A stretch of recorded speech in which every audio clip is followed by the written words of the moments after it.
प्यारे दर्शकों, गरुड़ महापुराण के एक नए भाग में आपका स्वागत है।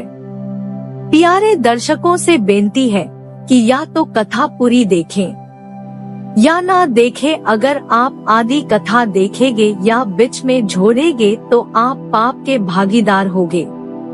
प्यारे दर्शकों, आप सभी का हमारे चैनल में स्वागत है। धर्म से जुड़ी वीडियो देखने के लिए हमारे चैनल को सब्सक्राइब और लाइक करें। धन्यवाद।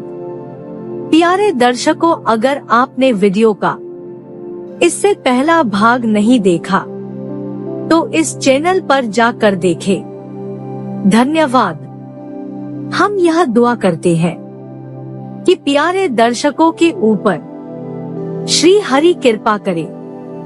सभी प्रेम से बोलो श्री हरि, श्री हरि, श्री हरि। शुक्र शोणित के संयोग से जीव का प्रादुर्भाव, गर्भ में जीव का स्वरूप तथा उसकी वृद्धि का क्रम, शरीर के निर्माण में पंचतत्वादि का अवदान, पाद कौशिक शरीर, गर्भ से जीव के बाहर निकलने पर विष्णु माया द्वारा मोहित होना, आतुर व्यक्ति के लिए क्रियमान कर्म तथा उनका फल, पिंड और ब्रह्मांड की समान स्थिति। तार्क्ष ने कहा है, प्रभु उद्भिज, स्वेदज, अंडज तथा जरायुज ये 4 प्रकार के प्राणी किस प्रकार उत्पन्न होते हैं। त्वचा, रक्त, मांस, मेदा, मज्जा और अस्थि में जीव कैसे आता है।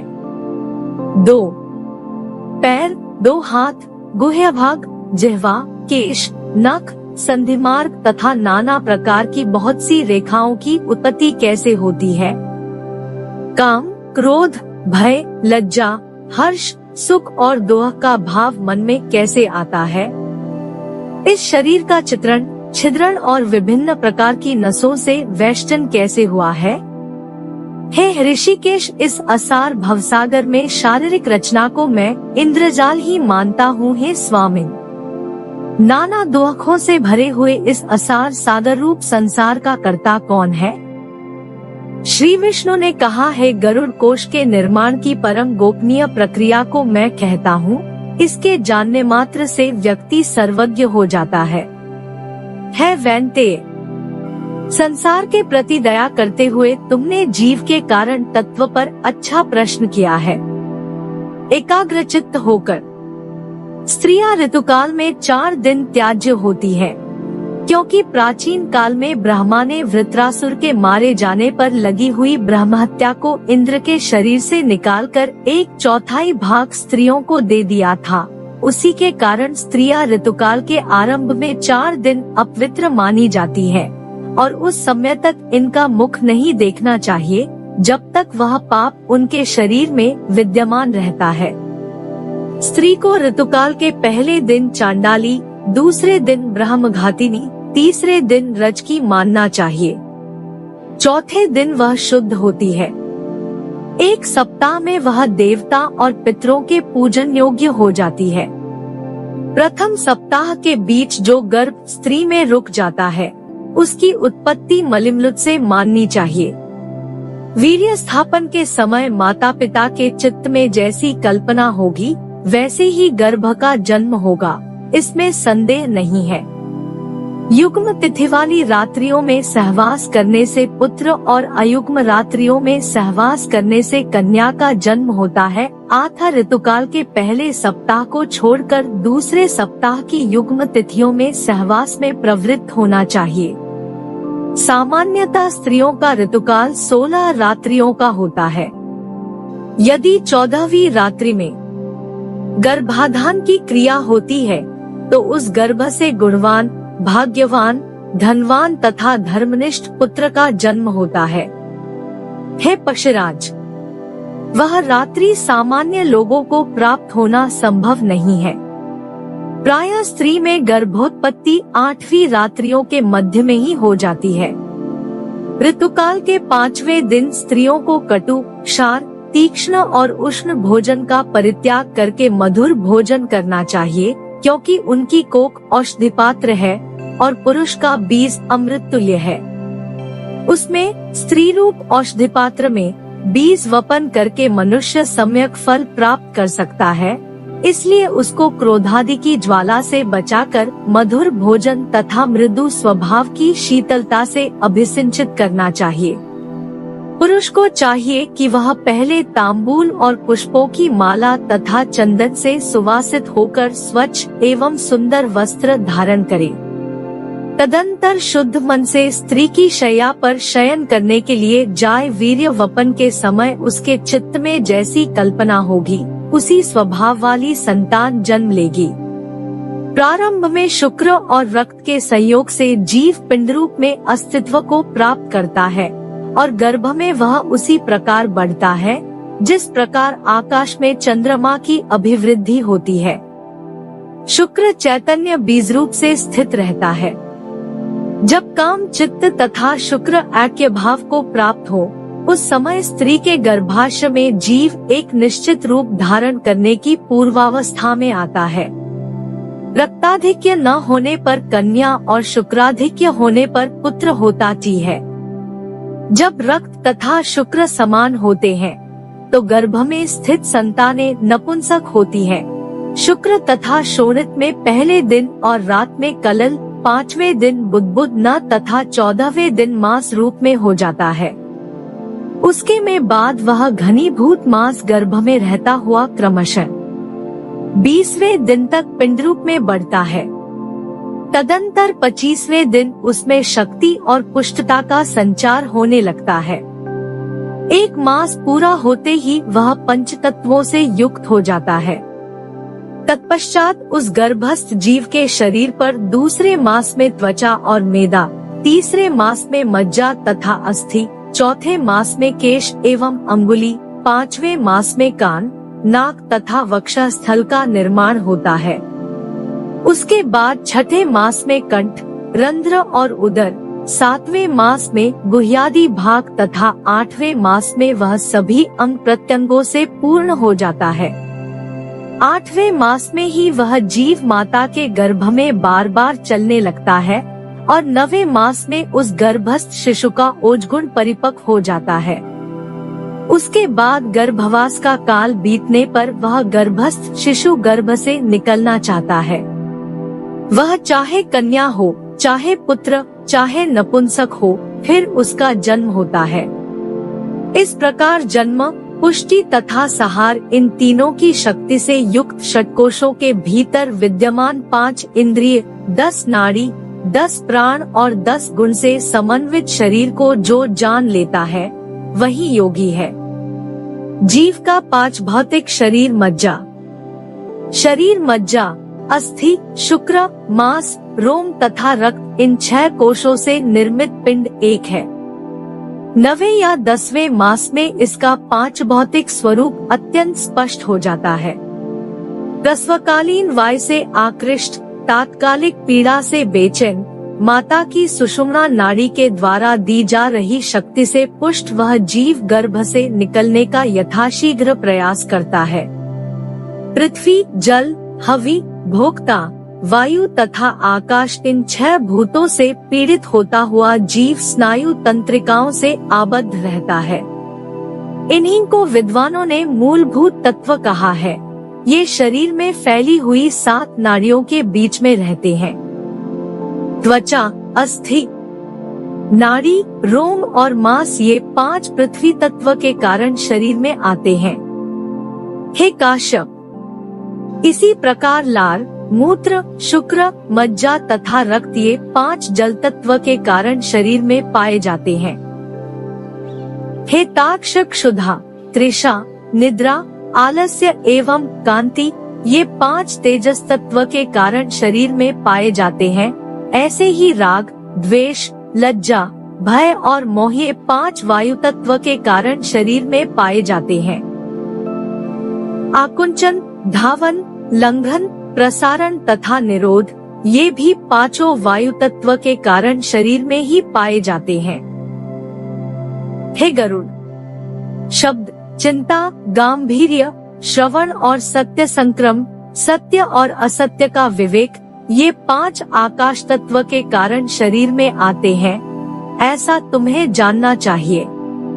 श्रोत्र, त्वक, नेत्र, जिह्वा तथा नाक ये ज्ञानेंद्रियां है, जबकि हाथ, पैर, गुदा, वाणी और गुहा ये कर्मेंद्रियां है।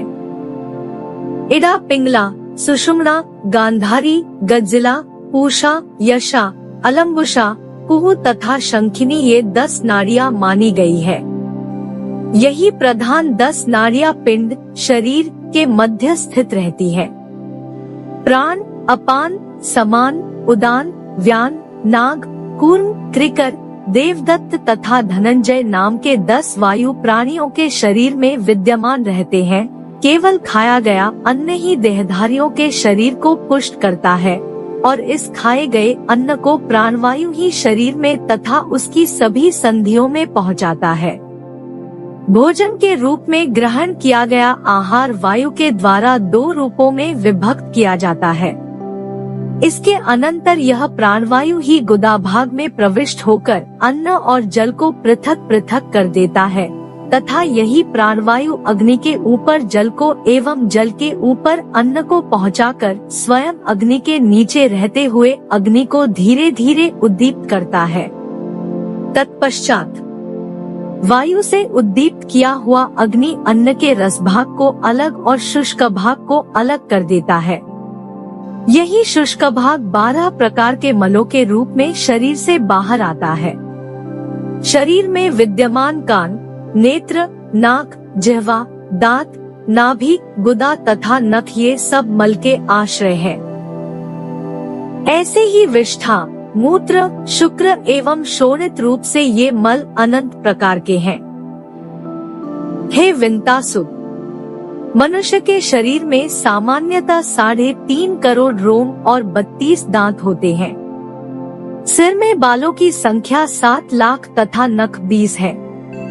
हे ताक्षय, पुराने लोगों ने सामान्य रूप से शरीर में 1000 पल मांस, 100 पल रक्त, 10 पल मैदा, 10 पल त्वचा, 12 पल मज्जा, 3 पल महारक्त, 2 कुडव, अन्न की एक माप जो 12 मुट्ठी के बराबर होती है, शुक्र तथा 1 कुडव संतानोत्पत्ति के लिए उपयोगी स्त्री के विद्यमान शोणित रज को माना है। इसी प्रकार मानव शरीर में 6 प्रकार के कफ, 6 प्रकार की विष्ठा, 6 प्रकार के मूत्र और 360 से अधिक अस्थियों होती है। इस प्रकार पिंड शरीर के विषय में बताया गया। इसे ही शरीर का वैभव कहते हैं।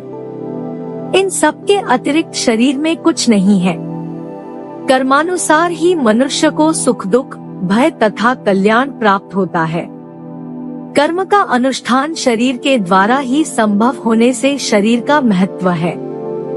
इस शरीर के द्वारा ही जीव उत्तम से उत्तम अथवा अधम से अधम गति प्राप्त करता है। इसलिए शरीर की उत्पत्ति की प्रक्रिया यहाँ बताई जा रही है। वायु जीव को गर्भ से बाहर करता है। उस समय उसके दोनों पैर ऊपर और मुख नीचे की ओर रहता है। ऐसा जीव पहले तो यथाक्रम माँ के गर्भ में रहकर ही धीरे धीरे बढ़ता है। माता के द्वारा ग्रहण किए गए अन्न, फल, दूध, घृत और जल के आहार से उस जीव के शरीर की हड्डियां पुष्ट होती है तथा वह जीवित रहता है। उस जीव के नाभि प्रांत से शक्तिवर्धिनी नाड़ी जुड़ी रहती है, जिसको आप्यायनी कहा जाता है। उसका संबंध स्त्रियों के आंत छिद्र से होता है। उनके द्वारा खाया पिया गया पदार्थ गर्भ में स्थित प्राणी के पेट में आप्यायनी नाड़ी के द्वारा पहुंचता है। माँ के द्वारा भुक्त पदार्थों से पुष्ट देह वाला होकर वह जीव प्रतिदिन वृद्धि को प्राप्त होता है।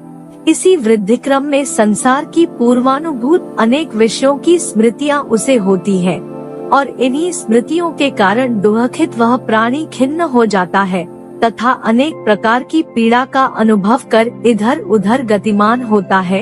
एवं गर्भ से निकल करके मैं पुनः ऐसा कुछ नहीं करूँगा जिससे मुझे पुनः गर्भ की प्राप्ति हो, यह सोचकर जीव अपने उन सैकड़ों पूर्व जन्मों का स्मरण करता है जिनमें उसको सांसारिक देवयोनियों और मृत्युलोक की नाना योनियों के सुख दुख का अनुभव प्राप्त हुआ था। उसके बाद समयानुसार वह प्राणी अधोमुख होकर 9वें या 10वें मास में गर्भ से बाहर आता है। प्राजापत्य वायु के प्रभाव से गर्भ छोड़कर बाहर निकलता हुआ वह जीव दोहक ही होता है। उस समय दोहक से पीड़ित वह प्राणी विलाप करता हुआ बाहर निकलता है। उधर से बाहर होते हुए उस जीव को असह्य कष्ट देने वाली मूर्छा आ जाती है, किंतु कुछ ही क्षण में वह जीव पुनः चेतना में आ जाता है। वायु के स्पर्श से उसको सुखानुभूति होती है। तत्पश्चात संसार को मोहित करने वाली विष्णु की माया उसके ऊपर अपना प्रभाव जमा लेती है। उस माया शक्ति से विमोहित जीवात्मा का पूर्व ज्ञान नष्ट हो जाता है। ज्ञान नष्ट होने के बाद वह जीव बाल भाव को प्राप्त करता है। तदंतर उसे कौमार्य, यौवन और वृद्धावस्था भी प्राप्त होती है। उसके बाद मनुष्य पुनः उसी प्रकार मरता है और जन्म लेता है। इस संसार चक्र में वह घड़ा बनाने वाले चक्रयंत्र के समान घूमता रहता है। प्राणी कभी स्वर्ग प्राप्त करता है और कभी नरक में जाता है। स्वर्ग तथा नरक मनुष्य को अपने कर्मानुसार ही प्राप्त होते हैं। हे पक्षी श्रेष्ठ, स्वर्ग और नरक में कर्मफल का भोग करके प्राणी कभी थोड़े से शेष पाप पुण्य का भोग करने के लिए पृथ्वी पर आ जाता है। जो स्वर्ग में निवास करते हैं उन लोगों को यह दिखाई देता है कि नरकलोकों में प्राणियों को बहुत दोहक है।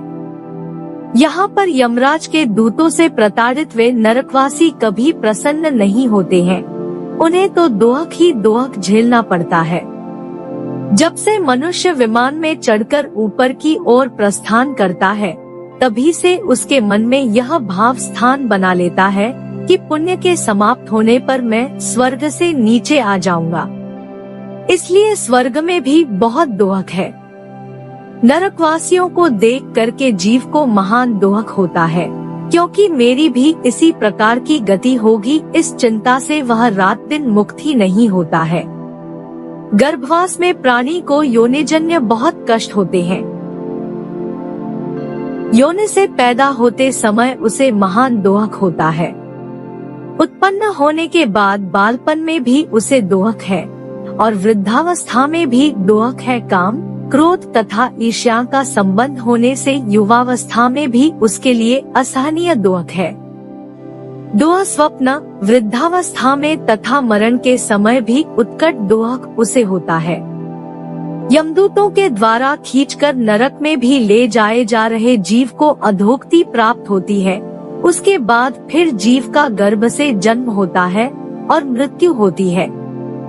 ऐसे संसार चक्र में प्राणी कुंभकार के चक्र के समान घूमते रहते हैं।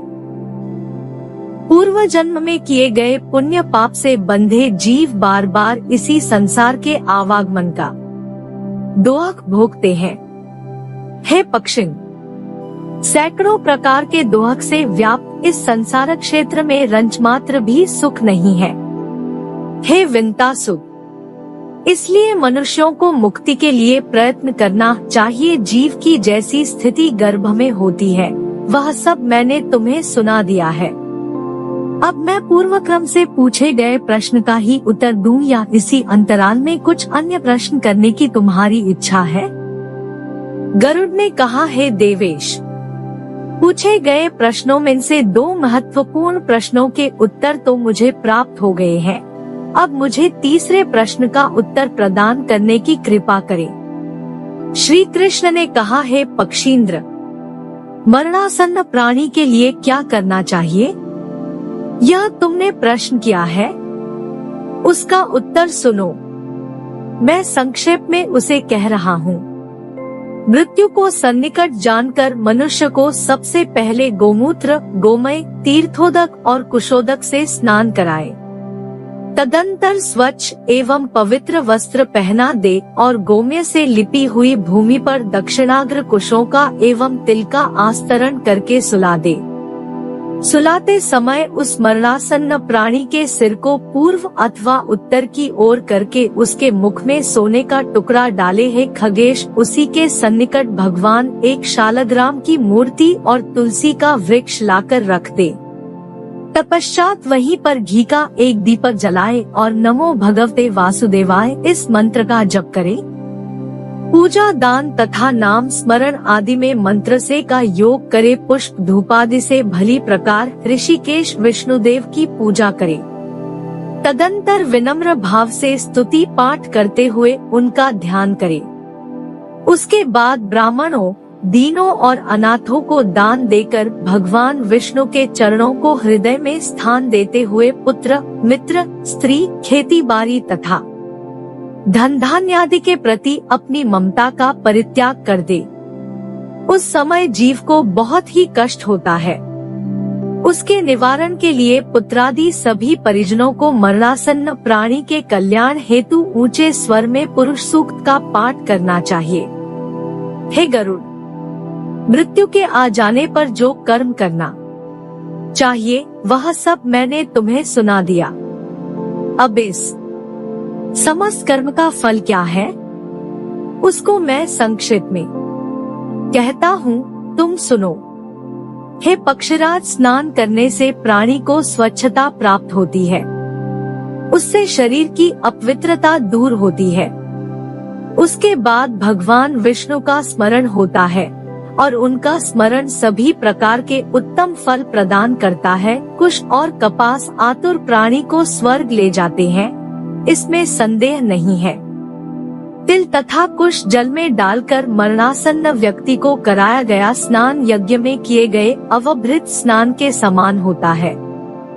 ऐसे ही गोमय से लिपी हुई भूमि पर मंडल बनाकर उस पर तिल, कुश आदि डालकर यदि मरणासन्न व्यक्ति को सुलाया जाए तो विष्णु आदि देव प्रसन्न होते हैं, क्योंकि ब्रह्मा, विष्णु, रुद्र, लक्ष्मी और अग्निदेव मंडल में रहते हैं। इसीलिए मरणासन्न व्यक्ति को जिस भूमि पर शयन कराना है वहाँ पर मंडल का निर्माण करना चाहिए। हे खगेश, पूर्व अथवा उत्तर की ओर यदि मरणासन्न व्यक्ति का सिर कर दिया जाए, यदि उसके पाप कम हो तो इतने मात्र से उसे उत्तम लोक प्राप्त हो सकते हैं। आतुर व्यक्ति के मुख में पंचरत्न डालने पर उसमें ज्ञान का उदय होता है। हे पक्षिण, तुलसी, ब्राह्मण, गौ, विष्णु और एकादशी व्रत के 5 संसार सागर में डूबते हुए मनुष्यों के लिए नौका के समान है। विष्णु, एकादशी, गीता, तुलसी, ब्राह्मण एवं गौ, यह षटपदी इस असार और जटिल संसार में प्राणी को भक्ति प्रदान कराती है। नमो भगवते वासुदेवाय, इस प्रकार भगवान विष्णु के मंत्र का जप करता हुआ मनुष्य निस्संदेह उन्हीं का सायुज्य प्राप्त करता है। पूजा करने से भी मेरे भगवान विष्णु लोक की प्राप्ति होती है। मेरी पूजा करने वाला साक्षात स्वर्गलोक को जाता है। काश्यप, पुरुष सूक्त के पाठ से अपने परिजनों के व्यामोह में फंसा हुआ प्राणी बंधन से मुक्त हो जाता है। परलोक प्राप्ति के जितने साधन बताए गए हैं, उनमें जिन साधनों की अधिकता होगी उन्हीं का फल मनुष्य को अधिकाधिक प्राप्त होगा। यथाशक्ति ब्राह्मणों, दीनों और अनाथों को दान देना चाहिए। ऐसा करने से वह सदैव प्रसन्न रहता है। हे साधु, स्नानादि करने पर मनुष्य को प्राप्त होने वाले समस्त फलों का विवरण यही है। इसको मैंने कह दिया। अब इस ब्रह्मांड में जो गुण विद्यमान है उन्हें तुम सुनो। वे सब तुम्हारे शरीर में भी हैं। पाताल, पर्वत, लोक, द्वीप, सागर, सूर्यादि सभी ग्रह तुम्हारे शरीर में ही स्थित है। यथा पैर के नीचे तल्लोक, पैर के ऊपर वितल्लोक, दोनों जानुओं में सुतल्लोक और सक्थी प्रदेश में महातल नामक लोक समझने चाहिए। वैसे ही उरु भाग में तलातल्लोक तथा गुह्य स्थान में रसातल्लोक स्थित है। ऐसे ही प्राणी के कटि प्रदेश में पाताल लोक की स्थिति समझे। नाभि के मध्य में भूलक, उसके ऊपर भुवरलोक, हृदय में स्वर्गलोक, कंठदेश में महरलोक, मुख में जनलोक, मस्तक में तपोलोक एवं महारंध्र में सत्यलोक है। इस प्रकार मनुष्य के इसी शरीर में 14 भुवन विद्यमान है। शरीर के त्रिकोण में मेरु, अधः कोण में मंदर, दक्षिण में कैलाश, वाम भाग में हिमालय, ऊर्ध्व भाग में निषद, दक्षिण में गंधमादन और वामरेखा में मलय, इन 7 कुल पर्वतों की स्थिति है। इस देह के अस्थिभाग में जम्बूद्वीप, मज्जा में शाकद्वीप, मांस में कुशद्वीप, शिराओं में क्रोधद्वीप, त्वचा में शाल्मलीद्वीप, रोम समूह में प्लक्षद्वीप और नखों में पुष्कर नाम का द्वीप है।